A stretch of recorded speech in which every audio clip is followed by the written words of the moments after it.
pocket watching. Yeah, let's talk about how we actually run comps. We want to break down the real process in a way that consumers don't ever hear. So yeah, we're gonna give y'all the secrets, all the secrets, because we don't ever want to tell y'all the secrets, right? If are there secrets? Not real. I don't think they You are, know, but go realtors ahead. are the least trusted, one of the least trusted professions out here. Yeah, I believe that. And car salesman. And you know who's higher? You know who's at the top of the list? Who? The finance industry. Y'all Yeah, trust what? banks more than y'all trust realtors, and banks are the biggest liars. I don't trust banks. That's the consumer reports that I read said that the banks were at the top in terms of industry trustworthiness. Oh, because they got good customer service for the Probably, most part. probably. But let's. Like it be so hard wanting to snap on people at the bank because they're so fucking nice and want to give you a sucker or something. They front facing people are very nice for sure. They work hard to make sure those people are paid well, and and they can be nice. But when we actually talk about running comps, not the Zillow version, let's break down how we actually pull comps. But the first thing that we're really gonna look at when we pull comps is gonna be proximity to the subject property, right? How far do you Yeah, go out when you do comps? I don't know, man. I try to stay within like the next busy streets and Mm-hmm. create a square, Yeah, right?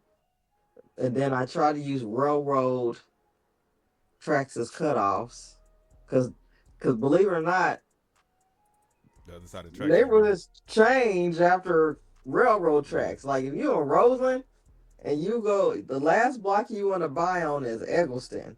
Because once you pass those, because the railroad tracks are a block after Eggleston, Mm-hmm. and once you pass the track, it's a whole different world.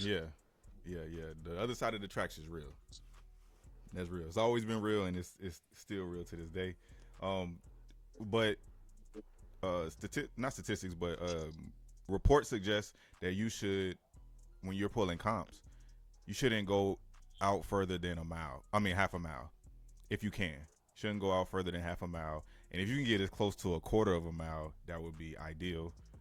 And again, guys, we're specifically looking at similar homes, similar style, similar square footage, and similar condition. We have to look at all of those things when we talk about who our real competition is. So as close as possible to the house, similar style, square footage, and condition.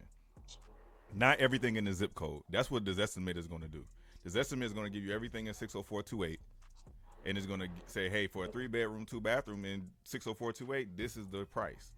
And that's not necessarily the case all the time. More. Well, Mm, the thing is that you also got to look at how much stuff is being sold in the yep. area because sometimes the problem I have with comps is that there's not a lot of activity in some areas.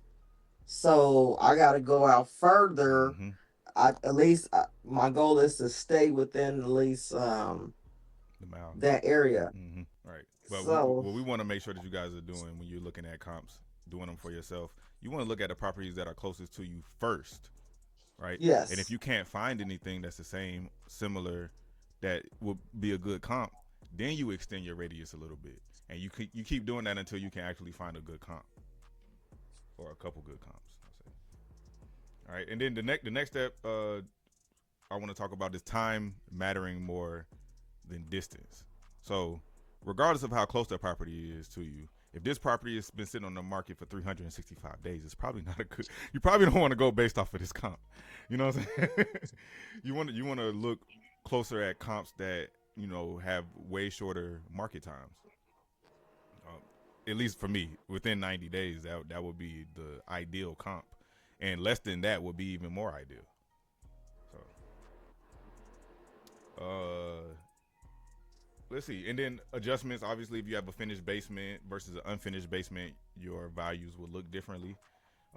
And you can look at that. You could just look at a property that's sold with a full finished basement and one that's sold without a full finished basement. Look at the price difference, and that's your adjustment. Um, Obviously, the same thing with updated kitchen versus your original kitchen. How important is lot size, Nikki?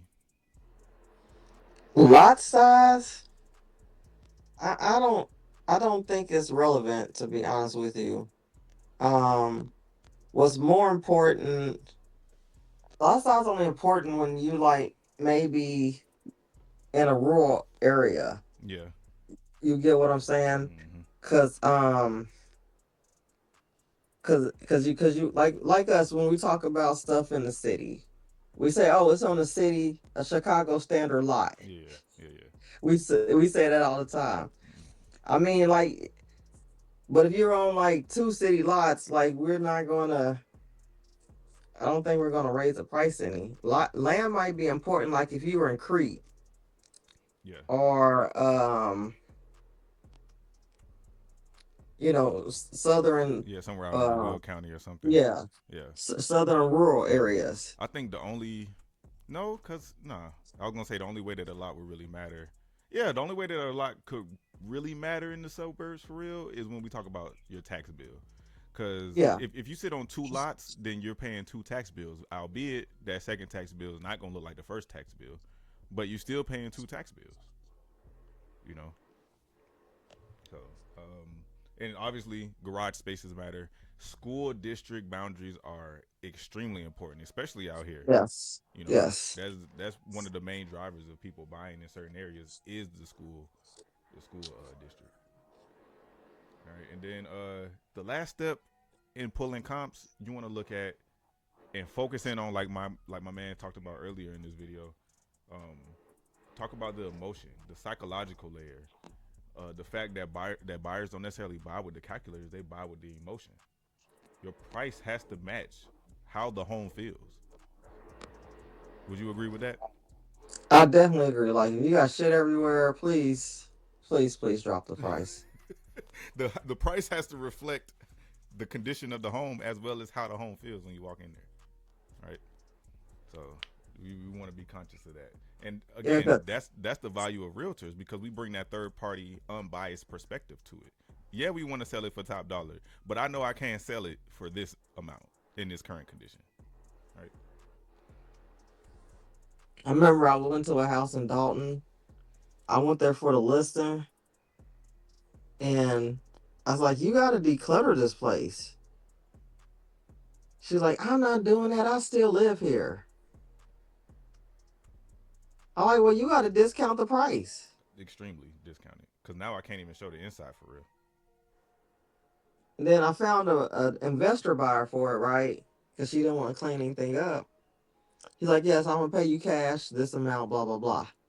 So she got her attorney. We got the offer. She's about to sign the offer. She's like, "When do I get the cash?" I said, "We go to the." I said, "He'll wire the money to the closing table to the title company, Talking about cash. and then we have to go through the process of paying the mortgage off and all blah blah blah." This bitch thought we were going to give her cash and take over her mortgage. Oh my gosh. I said, "You need to talk to your attorney Yeah. because me and you, mm-mm. Cause now I'm confused.